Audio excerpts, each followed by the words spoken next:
Bonjour, c'est Ursule encore. On est le 21 mars 2022. Alors, je viens sonner la trompette ce matin encore et je viens proclamer le retour de notre Seigneur Jésus-Christ. Soyez tous bénis. Amen. Et soyez remplis de sa joie. Amen et alléluia. Il est bon, il est merveilleux notre Dieu. Nul n'est comme lui. Un bon papa, un bon époux, un bon ami, un bon confident. Et on continue, on continue, on continue. La liste, elle est très longue quand on veut le décrire. Nul n'est comme lui. Incomparable. Incomparable. Qu'est-ce qu'il est merveilleux. Amen et alléluia. Alors, s'efforcer pour entrer, ce n'est pas de l'amusement. Amen. Ce n'est pas de l'amusement. Alors, on va lire Luc 13. Et on lira aussi Matthieu 7. Alors, Luc 13, le verset 23. Attends, j'espère que je suis au bon endroit. Hein? Luc 13, le verset 23. Quelqu'un lui dit, Seigneur, n'y a-t-il que peu de gens qui soient sauvés? Il leur répondit, efforcez-vous d'entrer par la porte étroite. Car je vous le dis, beaucoup chercheront à entrer et ne le pourront pas. Quand le maître de la maison sera levé et aura fermé la porte, et que vous, étant dehors, vous commencerez à frapper à la porte en disant « Seigneur, Seigneur, ouvre-nous », il vous répondra « Je ne sais d'où vous êtes ». Alors, vous vous mettrez à dire « Nous avons mangé et bu avec toi ». Et tu as enseigné dans nos rues. Et il leur répondra, je vous le dis, je ne sais d'où vous êtes. Retirez-vous de moi, vous tous ouvriers d'iniquité. Alors, Matthieu 7. Matthieu 7, ça va dans le même sens, c'est toujours de s'efforcer d'entrer. Alors, Matthieu 7, ça nous dit ceci. Le verset 23. Attendez, je vais m'assurer que je suis au bon endroit. Non, le verset... le verset 13. Entrez par la porte étroite, car large est la porte, spacieux est le chemin qui mène à la perdition, et il y en a beaucoup qui entrent par là. Mais étroite est la porte. Resserrez le chemin qui mène à la vie, et il y a peu qui les trouvent. Gardez-vous des faux prophètes. Ils viennent à vous en vêtements de brebis, mais au-dedans, ce sont des loups ravisseurs. Alors, on va commencer par là. Pourquoi est-ce que Jésus-Christ nous met en garde tout de suite contre les faux prophètes, une fois qu'il a parlé de la porte étroite? Parce que les faux prophètes vont te faire rater la porte étroite. Parce que tu n'auras pas détecté leur fausseté et tu seras assis à leur école, tu seras assis à leur enseignement, pendant que tu es en train de les écouter, ils sont tout simplement en train de t'égarer. C'est tout, c'est ça le faux prophète. Le faux prophète, c'est ça son travail. T'éloigner de la vérité. Et Jésus-Christ nous dit d'entrer par la porte étroite, parce que l'autre porte, elle est large, elle est spacieuse, et malheureusement, elle ne conduit pas chez le Père. Par contre, la porte qui est étroite, et nous savons que c'est Jésus, il dit que cette porte-là, elle est étroite. Et le chemin qui mène à cette porte est resserré. Et même, je vais ajouter que chaque jour, le chemin se resserre. L'étau se resserre. C'est-à-dire que pendant que tu es en train de marcher avec Jésus-Christ sur la porte étroite, à un moment donné, tu t'arrêtes, tu te dis, ah, je ne sais pas si je veux continuer. Tu t'arrêtes, tu te dis, ah, en tout cas, c'est difficile. Parce que je vois que le trou est tout petit, je ne sais pas si je vais entrer. Alors, cette porte, elle devient étroite. Pourquoi? Elle se rétrécit. Pourquoi? Elle s'amincit. Pourquoi? Elle s'amincit parce que tu es déjà purifié à l'endroit où tu es. Et Dieu veut t'amener à un autre niveau. Au niveau de la montagne, je veux dire. À un autre niveau élevé. Alors, ça se rétrécit, ça s'amincit. Et plus la porte s'amincit, plus tu dois encore te dépouiller. Tu dois devenir encore mince pour pouvoir passer par cette porte-là ou bien par cet entonnoir-là. C'est ça, au fait. Et il y a une condition, c'est que nous devons nous efforcer. L'effort, ça vient de toi et de moi. Parce que Jésus-Christ s'est efforcé pour que le salut soit gratuit pour toi et moi. Il s'est efforcé. Il a tout donné. Il a dit, Père, je me sanctifie moi-même pour eux, afin que là où je suis, eux aussi, ils soient. Je ne te demande pas de les ôter du monde. Attends, on va le lire, je pense que c'est Jean 15. Jean 17, je veux dire. Il dit, le verset 9, c'est pour eux que je prie. Je ne prie pas pour le monde, mais pour ceux que tu m'as donnés, parce qu'ils sont à toi. Et tout ce qui est à moi est à toi, et ce qui est à toi est à moi, et je suis glorifié en eux. Je ne suis plus dans le monde, et ils sont dans le monde. Et je vais à toi, Père Saint, garde en ton nom ce que tu m'as donné, afin qu'ils soient un comme nous. Lorsque j'étais avec eux dans le monde, je les gardais en ton nom. J'ai gardé ce que tu m'as donné, et aucun d'eux ne s'est perdu, sinon le fils de perdition, afin que l'écriture fût accomplie. Et maintenant je vais à toi, et je dis ces choses dans le monde, afin qu'ils aient en eux ma joie parfaite. Je leur ai donné ta parole, et le monde les a haïs, parce qu'ils ne sont pas du monde, comme moi je ne suis pas du monde. Je leur ai donné ta parole, et le monde les a haïs. Le monde est ceux qui ont la parole de Dieu, ceux qui sont nés de la parole, ceux qui marchent par la parole, ceux qui vivent par la parole, ceux qui respirent par la parole. Le monde les hait. Le monde ne hait pas celui qui dit qu'il est chrétien. Celui qui dit que oui, il a donné sa vie à Jésus, ça fait 10 ans, ça fait 5 ans. Le monde, non, tu ne fais peur à personne. À personne. Mais à partir du moment où tu commences à marcher en mettant en pratique la parole de Dieu, alors le monde va te détester parce que tu reflètes le Père, parce que la gloire de Dieu est en toi, parce que tu es le témoignage que Dieu est venu sur cette terre, il a marché sur cette terre et il nous a laissé sa parole. Tu es le témoignage et le monde te hait. Alors ne te pose pas les questions en te demandant mais pourquoi les gens ne m'aiment pas et puis ta.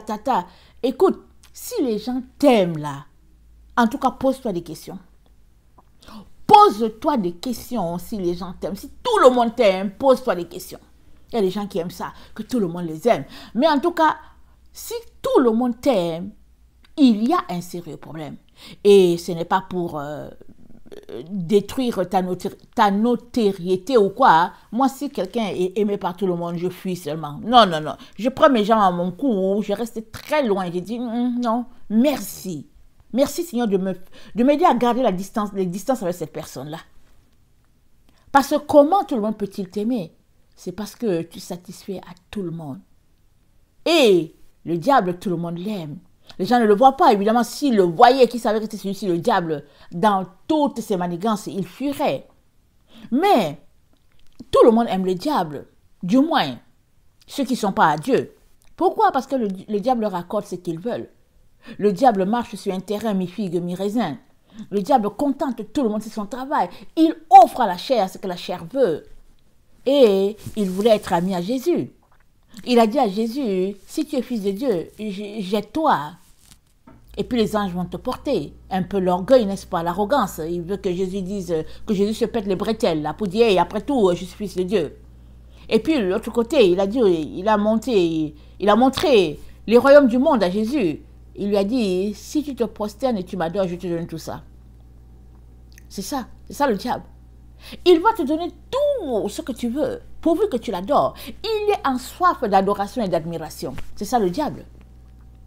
Alors que Jésus-Christ, mais souvent quand tu lis les écrits de Jésus, tu t'arrêtes, tu te dis, mais c'est pas possible. Mais quelle simplicité. Non, souvent ça fait pleurer. On a craché sur Dieu. Dieu en personne était devant Pilate et ils ont craché sur lui et il était là. J'ai dit, waouh Seigneur, comment est-ce possible? Alors, voilà le chemin que le Seigneur te demande de prendre. Un chemin d'humilité, un chemin d'humiliation, un chemin de mépris. C'est ça qu'il veut que tu prennes. C'est ça, le chemin étroit et resserré. Tu es là-dedans, tu dis, ah Seigneur, vraiment, c'est vraiment difficile.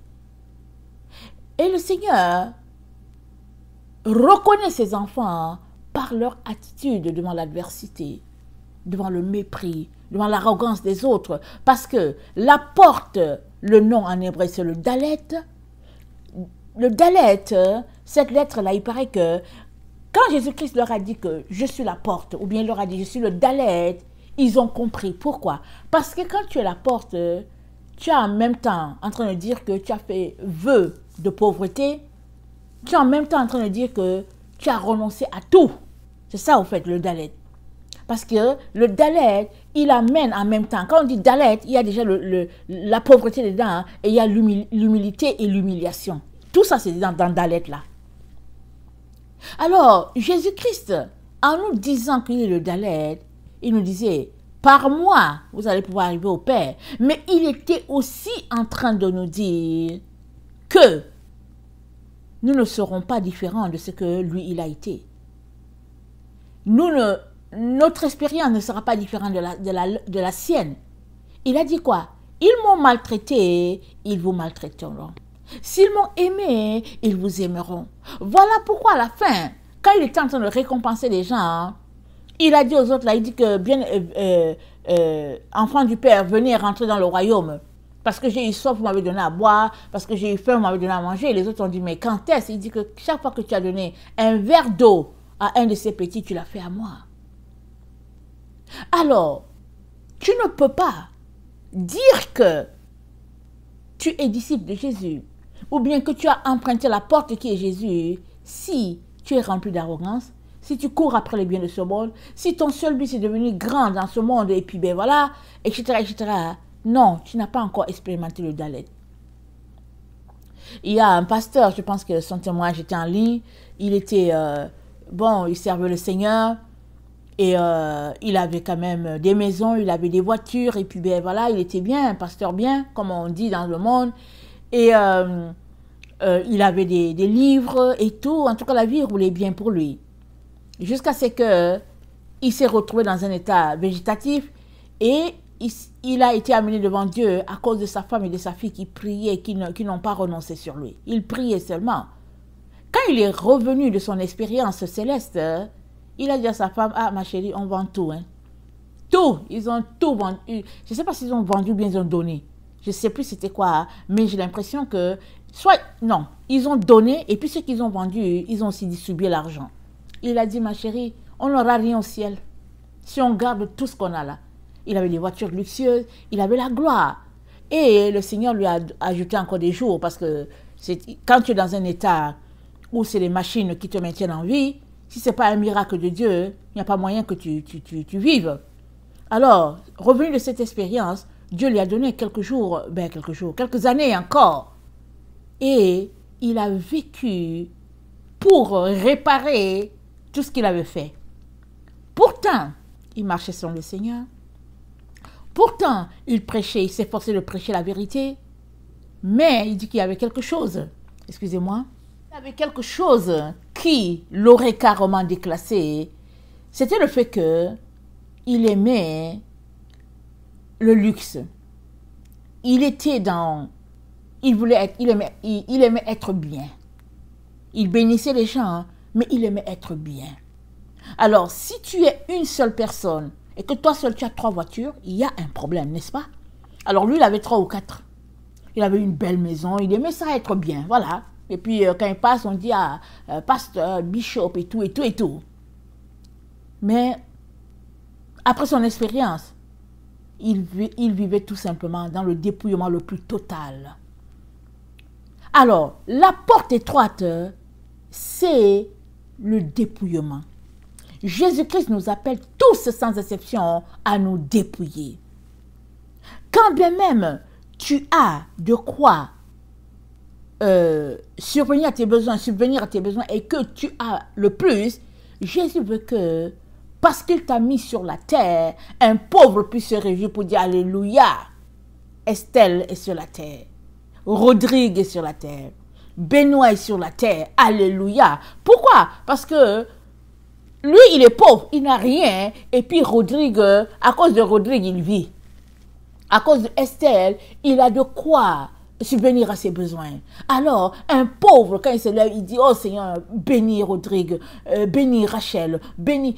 Alors, sois une des personnes de ce type-là qui est content d'être sur la terre pour pouvoir bénir les autres. C'est pour ça que Dieu nous a placés sur la terre. Il ne nous a pas placés pour qu'on se pète les bretelles, pour qu'aujourd'hui on porte un Gucci, et puis demain on porte je ne sais pas quoi, on ne connaît même plus les noms de ces marques-là. Dieu ne nous a pas mis sur la terre pour cela. Si tu es un disciple de Christ, tu es un serviteur de Christ, alors tu devrais refléter Christ, c'est-à-dire que tu devrais passer par la porte. Il y a de ces portes-là, quand tu vas surtout à l'hôpital, alors quand tu passes, ça bip. On veut s'assurer que, au fait, tout est clean. Quand ça bip, on dit, oh non, non, non, c'est pas bien pour toi, parce que bon, il y a les rayons X, il y a ceci, il y a cela. Alors, Jésus-Christ, il est à la porte. Il veut savoir si tu vas pas. Est-ce que tu passes ou pas? Si ça bip là, tu ne passes pas. Ça veut dire qu'il y a un métal en toi. Il y a un métal qui fait que tu ne peux pas passer. Je ris parce qu'un jour, on était allé à Walmart. On est entré, on a acheté nos choses. C'était en 2020, le confinement avait déjà commencé. Donc mes enfants et moi, on partait, on faisait notre stock, on entrait rapidement. Pendant que les gens étaient assis devant la télévision, en train de dire, oh, ceci, c'est là, oh, c'est là, ceci. Nous, on partait seulement, on dit, allez, direction Walmart. On partait, on faisait notre stock, on revenait à la maison. Alors, un jour, on est entré, pas de problème. Et en sortant, mon sac bip. On cherche tout, je prends la facture, on regarde tous les gens qui sont à l'entrée, ils regardent et tout, on ne sait pas c'est quoi. Mais mon sac bip, c'est tout. Mon sac bip. Alors, on a décidé de vider le sac pour voir. C'était un tout petit appareil, je pense qu'il appartenait à un de mes enfants. Et puis, j'avais confisqué cela, je ne sais plus pourquoi. Et puis, donc voilà. C'était cet appareil-là qui bipait. Alors, ça n'avait rien à voir avec les choses de Walmart, mais ça bipait parce que c'était un appareil ben voilà, qui avait des sensibilités par rapport à l'électronique. Alors, donc, quand on a vérifié, je suis passée. Mais le lendemain, hein, quand je suis retournée, j'ai oublié d'enlever encore l'appareil. J'entre, pas de problème. Quand je ressors, l'appareil bip. Mais c'était la même personne qui était à la porte la veille. Il m'a fait la main, il m'a dit, ok, madame, allez-y, continuez votre chemin.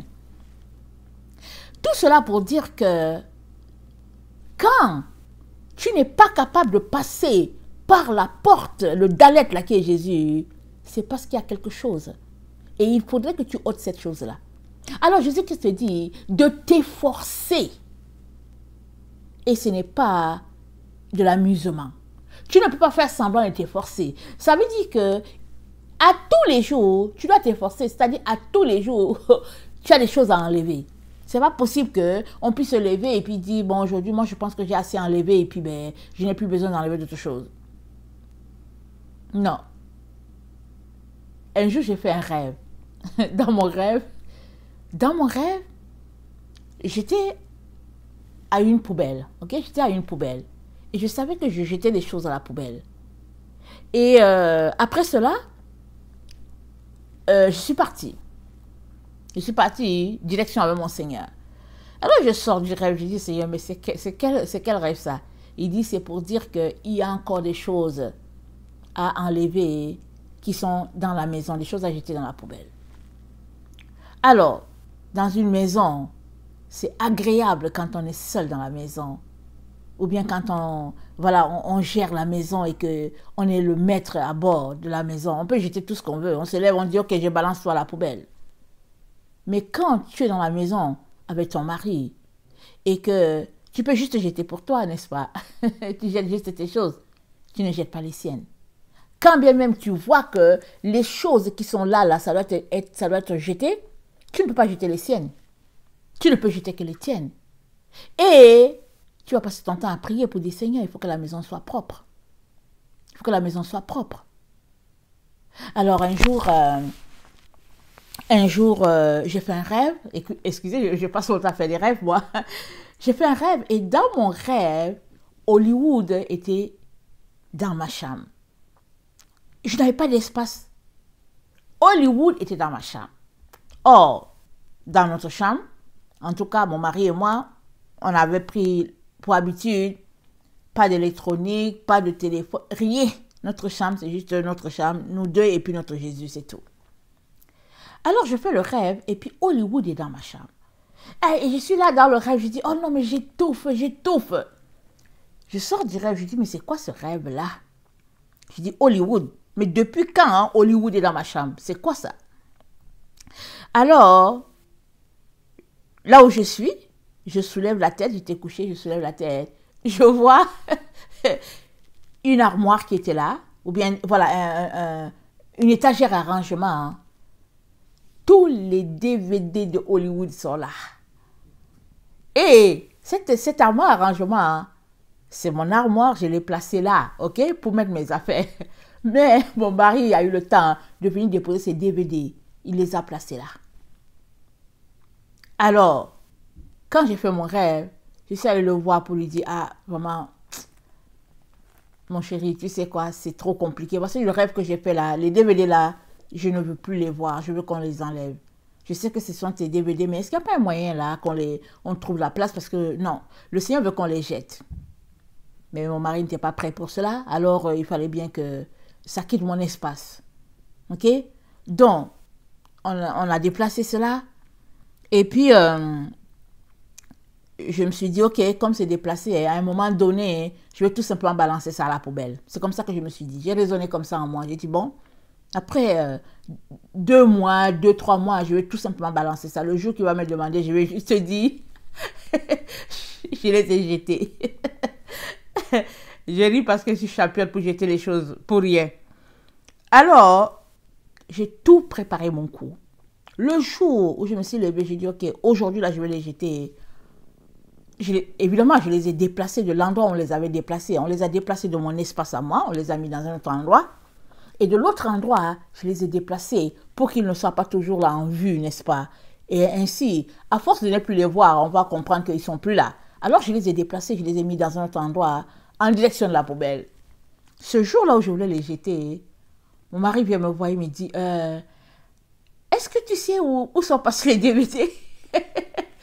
Est-ce que tu sais où sont passés les DVD? Je dis, mais quel DVD? Il dit, mais les DVD là, qu'on a déplacés, on a mis ça là. J'ai dit, mais je les ai jetés. Je voulais voir sa réaction. J'ai dit, mais je les ai jetés. Il dit, quoi? Tu as jeté les DVD, ils sont où? Je vais aller les chercher. J'ai dit, mais non, mais il dit, je vais aller les chercher. Je les ai jetés quand? Alors, je lui ai dit, bon, je ne les ai pas jetés, ils sont là. Mais au fait, je m'apprêtais à les jeter. Il a dit, ah, donne-moi mes DVD. Donc, je ne peux pas jeter quelque chose qui appartient à quelqu'un d'autre.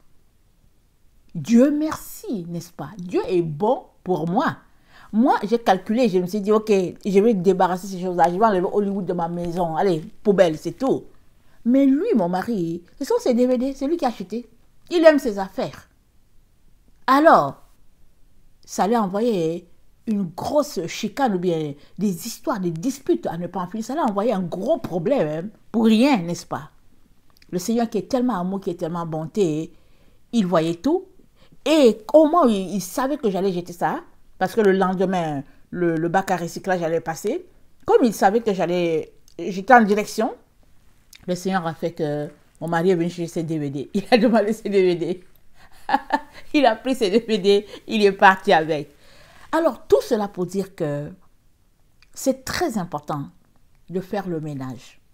C'est très important de tout enlever ce qui t'alourdit.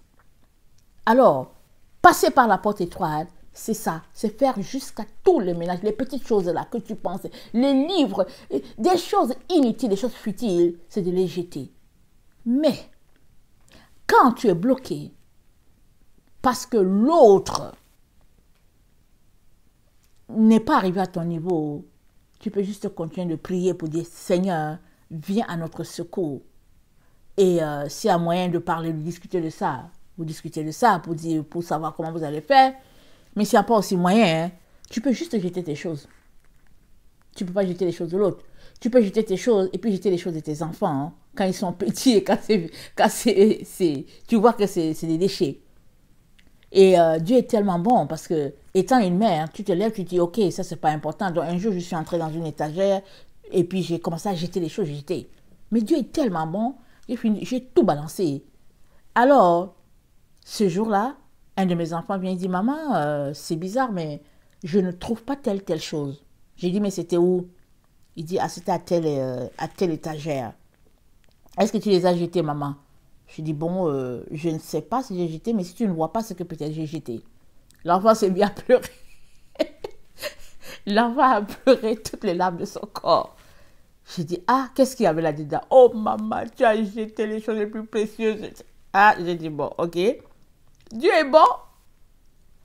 Mes enfants sont partis à la poubelle, le bac de recyclage.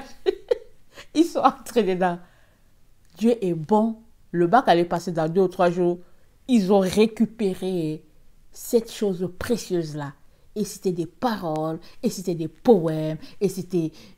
Parce que mes enfants, la plupart, ils sont tous des artistes. Hein? Ils écrivent, ils font des poèmes. En tout cas, la plupart de mes enfants, ils ont ça. Ils ont ce don-là, un don que Dieu nous a donné dans la famille. L'enfant a pu récupérer ses affaires. J'ai dit, ouf, Seigneur. Ouf, Seigneur, tu es bon. Parce que j'allais me sentir tellement mal. Parce que c'était quelque chose de précieux. Mais moi, en regardant, vous voyez, j'ai pris un lot, j'ai balancé, j'ai seulement dit, ah, je suis fatiguée avec ces poubelles-là. C'est ça, les mamans. Mais il est très important de t'assurer que tu jettes ce qui t'appartient. Tu ne jettes pas ce qui appartient à l'autre. Si l'enfant a 5 ans ou 6 ans, qui ne connaît pas les choses importantes ou bien les valeurs et que tu sais que c'est juste des dessins, des choses qui ne sont pas utiles, tu jettes. Et même les dessins même. Un enfant de 5 ans, 6 ans, s'il voit que tu as jeté son dessin, il s'en va, il prend le dessin à la poubelle, il va dire, maman, je t'ai donné ce dessin-là, comment tu as fait pour le jeter? Alors tu reprends, tu dis, ah ok, excuse-moi. Et puis tu souffles dessus, oh excuse-moi, tu reprends le dessin, tu déposes encore. Une autre fois, tu vas là encore jeter. Si tu jettes ça, il ne faut pas que l'enfant voit. Tant qu'il n'a pas vu, tout va bien. Il grandit, tout va bien. Mais s'il voit que tu as jeté son dessin, même s'il a 12 ans, 14 ans, il va prendre le dessin pour dire, maman, je t'ai offert ce dessin-là quand j'avais 8 ans, comment c'est que tu l'as jeté? Alors, on s'accroche à nos choses, n'est-ce pas? Mais c'est quand c'est nos choses, à nous, qu'on peut jeter. Mais maintenant que tu es accroché à ta chose-là, est-ce que c'est si utile que ça? Est-ce que c'est si important? Parce que toutes ces choses-là auxquelles tu t'accroches, ils peuvent t'empêcher d'entrer. Ils peuvent t'empêcher d'entrer. Et il est donc très important que tu t'assures que tu ne gardes rien comme des cadeaux. Exemple, quelqu'un t'a donné un cadeau. Vous étiez des étudiants, hein? Quelqu'un t'a donné un cadeau. Et après, tu apprends que cette personne est devenue un marabout. Exemple. Mais la chose qu'il t'a donnée là, tu aimes ça, tu regardes ça, tu dis, oh, c'est quelle belle sculpture qui vient d'Afrique là, et puis mais la personne est devenue marabout. Donc, tant que tu gardes cette sculpture là avec toi, le marabout là, il a un contact avec toi. Même si avant il n'était pas marabout, il est devenu marabout. Il est très important que tu jettes cette chose-là parce que tout est pur pour celui qui est pur et tout est souillé pour celui qui est souillé. Et le Seigneur veut nous amener plus loin, mais il ne peut pas aller contre notre volonté. Il ne peut pas. C'est à toi de désirer te débarrasser de ces choses-là. Et comme je l'ai dit, tu te débarrasses de ce qui t'appartient. Si quelque chose ne t'appartient pas, ne va pas là-dedans. Ne fais pas excès de zèle là. Pour dire que, oh non, mais je vais enlever la saleté chez moi. Est-ce que tu t'es entendu avec celui qui part à la maison avec toi? Parce que sinon, tu ouvres une autre porte encore. Alors, 1 Timothée 4 nous dit ceci.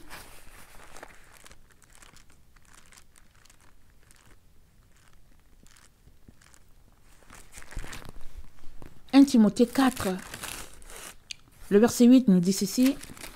« Exerce-toi la piété, car l'exercice corporel est utile à peu de choses, tandis que la piété est utile à tout, ayant la promesse de la vie présente et de celle qui est à venir. C'est là une parole certaine et entièrement digne d'être reçue. Nous travaillons en effet et nous combattons parce que nous mettons notre espérance dans le Dieu vivant, qui est le sauveur de tous les hommes, principalement des croyants.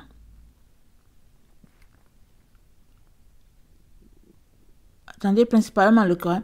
Déclare ces choses et enseigne-les. Amen. Alors, nous sommes appelés à nous exercer à la piété. C'est quoi la piété? Wikipédia nous dit que la piété, c'est une vertu qui nous dispose à rendre à Dieu l'honneur qui lui est dû par les actes extérieurs de la religion. C'est un attachement fervent aux devoirs et aux pratiques de la religion. Donc, vous savez que toute religion a une pratique. Alors, la piété, c'est un attachement fervent aux devoirs et pratiques de la religion que Jésus-Christ nous a appris. Ce seraient donc les pratiques par rapport à la doctrine de Christ. Alors, si on prend un exemple, si on veut l'appliquer à ce qu'on est en train de regarder, à savoir s'efforcer à passer par la porte étroite et resserrée. Alors, si on veut mettre cela en pratique, on regardera Jésus-Christ dans Jean 10 qui a dit qu'il est la porte. Et la porte, ça veut dire le dalet. Le dalet, ça vaut 4. Et dans 4, comme je l'ai dit au début, quelqu'un qui passe par le dalet, c'est quelqu'un qui a fait vœu de pauvreté. C'est quelqu'un qui a la main tendue, qui a décidé de dépendre de Dieu pour vivre. C'est ça un peu, quelqu'un qui choisit de passer par le dalet. Et c'est quelqu'un peut-être qui peut avoir, un bon travail peut-être, mais il choisit tout simplement de se retrouver à travailler à un endroit où on met juste on ramasse la poubelle, ou en tout cas peu importe, il va choisir un endroit vraiment qui laisse vraiment à désirer, parce que Dieu lui dit par exemple que bon, tu as juste besoin de travailler là, ça va te permettre de payer ton loyer, et puis bon, c'est tout. Et le reste du temps, il passe le temps à pratiquer sa relation avec le Seigneur. Quelqu'un qui passe par le dalet, c'est quelqu'un qui a choisi d'être solitaire. Parce que tu ne peux pas connaître Jésus-Christ dans une relation de groupe, ce n'est pas possible. Jésus-Christ, c'est une relation d'intimité. Alors, suivre Jésus-Christ, c'est au fait une relation. Quand tu dis que tu suis Jésus, tu es en train de dire que tu as décidé de bâtir ta relation avec lui, d'être intime avec lui. C'est ce que ça veut dire. Alors, donc, en plus d'être solitaire, c'est de s'effacer pour que seul Jésus-Christ soit vu en toi. Alors, nous savons que notre époque, nous sommes éduqués à paraître. Nous sommes éduqués à nous montrer. C'est une génération éduquée dans le narcissisme, peu importe. Dès que l'enfant va à la maternelle, on commence déjà à l'éduquer, à prouver qu'il est quelqu'un. Alors qu'avec Jésus-Christ, c'est tout simplement de n'être rien, ni personne. Nous savons que Jésus-Christ était Dieu sur la terre, mais personne ne savait qu'il était Dieu. Il était tellement effacé que le jour qu'il a dit que Dieu était son Père, les gens l'ont giflé, puis ils ont dit, ok, tuons-le parce qu'il se fait égal de Dieu. Ils ont dit, ça c'est un blasphème. Alors qu'il était juste en train de leur dire la vérité. Quelqu'un qui décide de passer par le dalet, c'est quelqu'un qui ne vit plus, mais c'est Christ qui vit en lui. Quand on le regarde, on ne voit pas la personne. C'est Jésus-Christ seulement qu'on voit. C'est ça. Alors, en te comportant comme ça, tu deviens intime avec Dieu.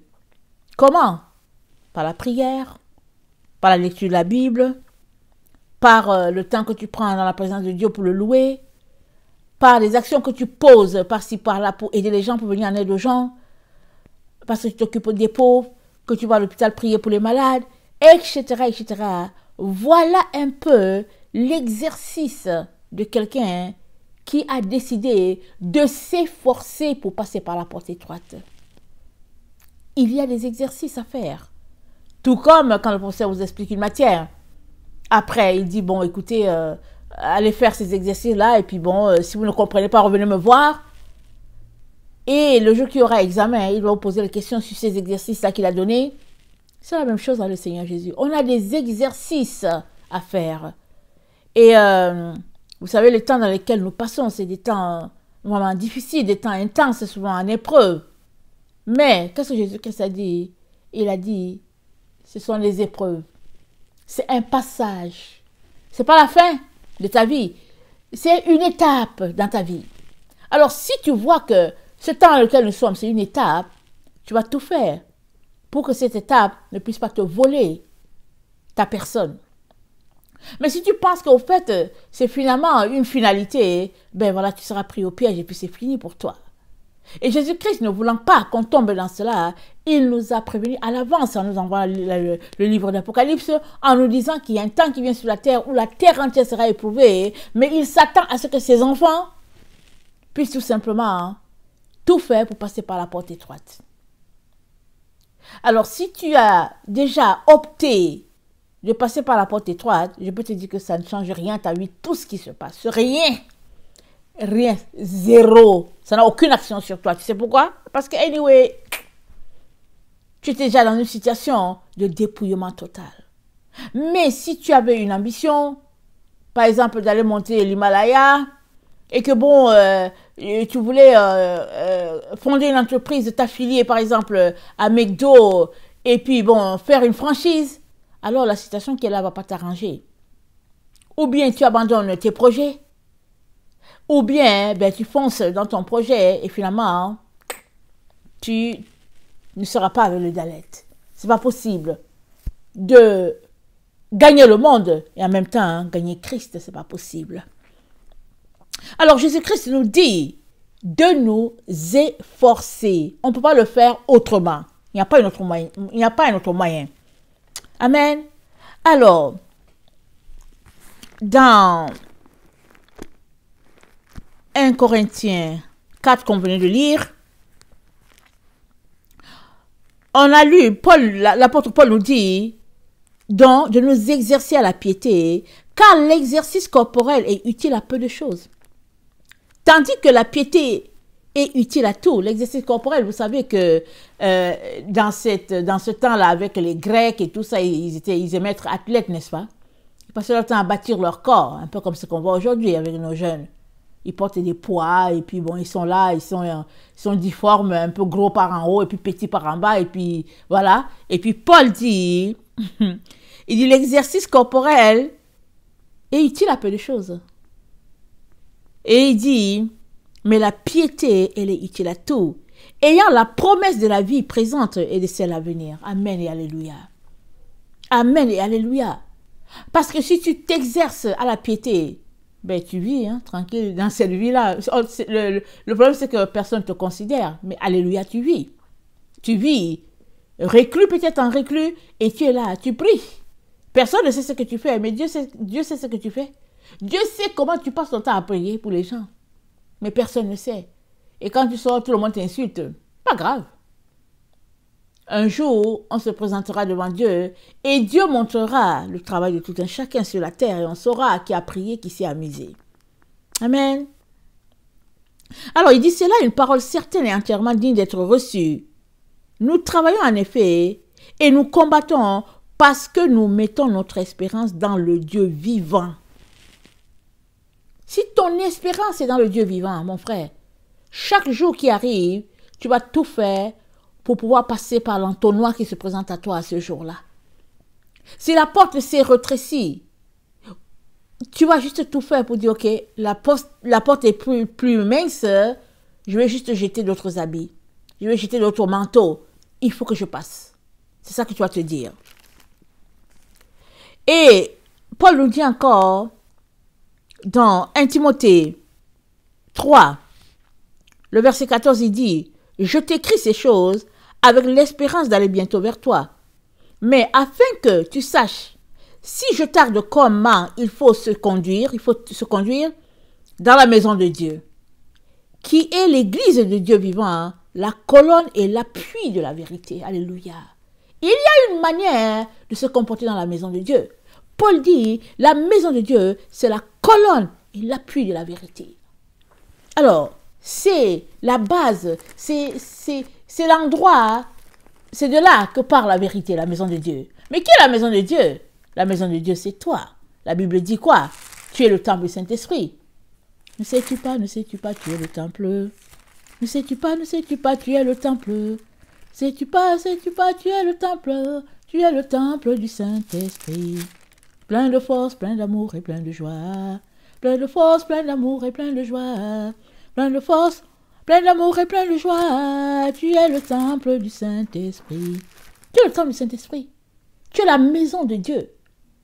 Et 1 Timothée, comme on vient de lire, la maison de Dieu, de là part la vérité, c'est la colonne, c'est l'appui, c'est l'endroit où part la vérité. De toi, la vérité devrait partir. Pas le mensonge, pas la luxure, pas la séduction. Non, tu es la maison de Dieu. Il est très important que tu le réalises et que tu vives pour que de toi sortent des fleuves d'eau vive qui alimentent les autres. Parce que tu es la maison de Dieu. On va encore lire ça, ce que Paul a dit à Timothée. Parce que Timothée, c'était le fils de Paul. Et même étant dans la prison, Paul le formait pour que Timothée soit un véritable serviteur de Dieu. Alors, Paul ne lâchait pas. Il n'a pas croisé les bras en disant « Oh, maintenant, Seigneur, que je suis en prison, qu'est-ce qui va m'arriver? Oh, mais vraiment. » Il n'a pas passé son temps à se lamenter. Il a passé son temps à écrire pour enseigner, même à distance. Et aujourd'hui encore, Paul nous enseigne. Paul nous enseigne. Il n'est plus là, il est parti, mais il nous enseigne. Toi, qui es la maison de Dieu, qu'est-ce que les gens vont tirer de toi quand tu ne seras plus là? Quand tu ne seras plus là, est-ce que tes paroles vont continuer de courir jusque dans l'éternité, dans la présence de Dieu, ou bien tes paroles seront-elles entendues en enfer? Parce que toutes les paroles qui seront entendues là-bas en enfer, en tout cas le diable va récupérer là-bas. C'est pourquoi il est très important qu'on prenne le temps pour confesser nos péchés, demander pardon, afin qu'il n'y ait rien qui nous retienne dans le monde des ténèbres. Et nous sommes appelés tous les jours à nous comporter avec droiture à cause du nom que nous portons, le plus beau de tous les noms, le nom de Jésus-Christ. Alors, Paul dit à son enfant, il dit, mais afin que tu saches, si je tarde, comment il faut se conduire dans la maison de Dieu, qui est l'église du Dieu vivant. Waouh! Il n'a pas dit que c'est l'église, il n'a pas dit l'église de Satan. Quand on lit Apocalypse, qu'est-ce que Dieu dit? Il dit à l'église de Philadelphie, les gens de la synagogue de Satan vont voir que j'étais aimé. Pourquoi?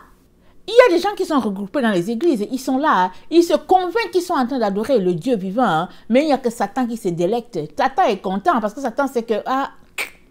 Satan sait qu'ils sont déjà... Ils sont plus sur le chemin.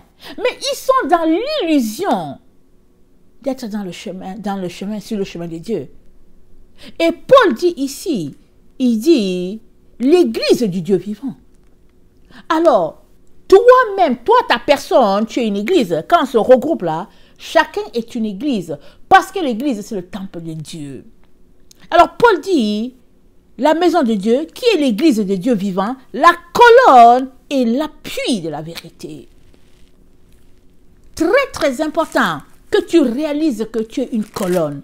Que tu réalises que tu es... Attendez, comment il a dit ça? Il faut que je... Excusez-moi un peu, hein? Que tu réalises que tu es une colonne, que tu réalises que tu es un appui. L'appui de la vérité. Parce que c'est ça la maison de Dieu. Et tu es la maison de Dieu. Du moins, j'espère que tu le sais. Et que tu travailles tous les jours de manière à ce que ta maison soit propre. Qu'il n'y ait rien qui reste là-dedans. Il peut arriver que oui, il y a des choses que tu ne comprennes pas, il y a des erreurs qui arrivent. Ben, écoutez, moi-même souvent, ça arrive que je dis, ah Seigneur, on dirait que je ne sais pas si ce que j'enseigne, c'est vraiment ça ou pas, mais Seigneur, pardonne-moi. Et oui, Seigneur, mais on est des humains, n'est-ce pas? Nul n'est parfait. On est là parce que la grâce de Dieu nous soutient. Mais tu ne vis pas pour répandre le mensonge. Tu ne vis pas pour répandre la manipulation, la séduction. Non, non, non, non, non.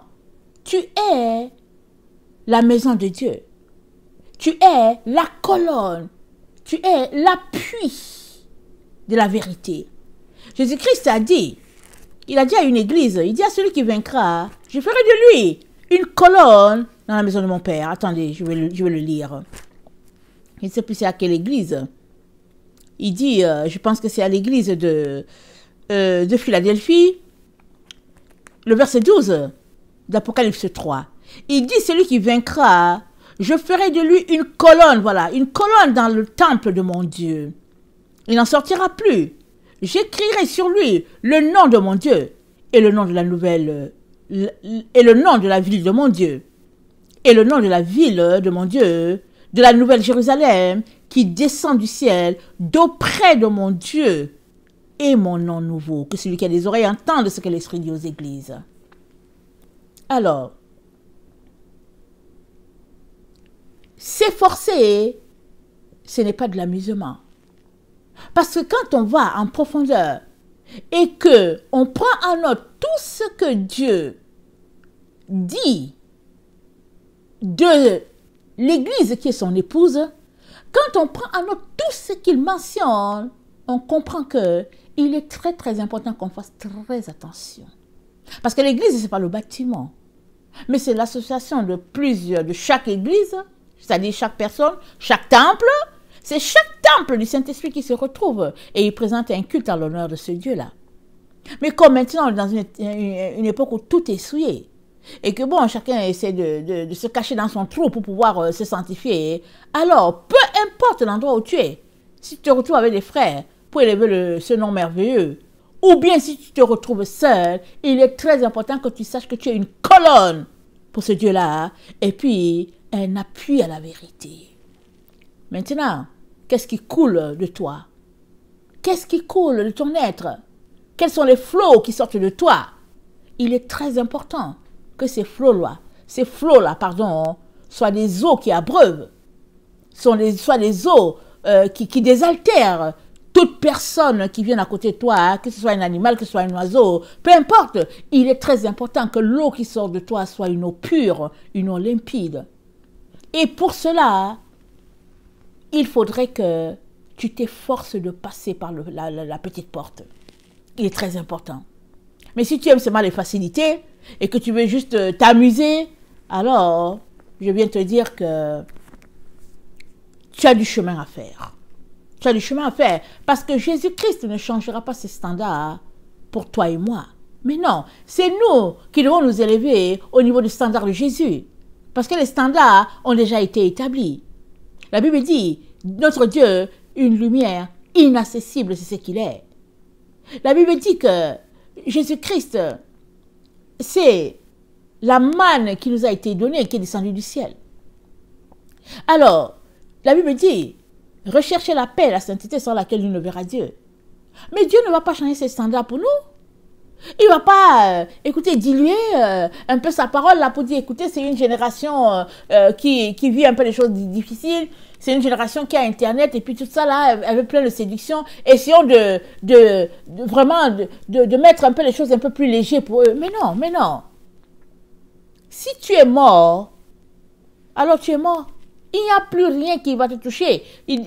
En Côte d'Ivoire, ils disent que le cabri mort n'a pas peur du couteau. Il dit, la bête là qui est déjà morte, elle n'a pas peur. Si tu viens l'égorger, la tuer, elle est déjà morte anyway. Donc si tu es déjà mort en Christ, rien ne t'arrive.